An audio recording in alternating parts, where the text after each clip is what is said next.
बालेश्वर जिला खैरा सिमुलिया रे अग्रणी स्वेच्छासेवी संगठन आपण एका नुहंती ट्रस्ट तरफ खैरा हाईस्कल तथा ब्लॉक परिसर रे थिबा गांधी गोपबंधु फकीरमोहन सेनापति प्रतिमूर्ति रे पुष्पमाल्य अर्पण करा जायतिला।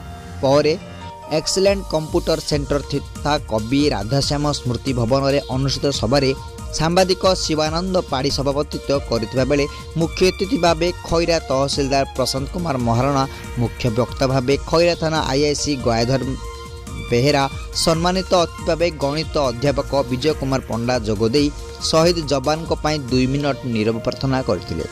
पर जवान मानक पाई देश सुरक्षित अच्छी बोली मत व्यक्त करने सहित जवान मानक उचित सम्मान देवाको वक्तव्य प्रतिपादन करथिले। एही अवसर में उपस्थित अतिथि माने अवसरप्राप्त सेनाधिकारी मनमोहन स्वाई, गोपाल चरण साहू, राजेंद्र कुमार महापात्र, वरिष्ठ सांबादिक गदाधर जेना को प्रशंसा पत्र प्रदान करथिले। एथिरे अनुष्ठान संपादक सुशांत कुमार बेहेरा, सभ्य धनंजन पंडा, शशिकांत दास, रंजन कुमार जेना समेत अनुष्ठान कर्मकर्ता माने उपस्थित रही शहीद जवान को श्रद्धांजलि ज्ञापन करथिले।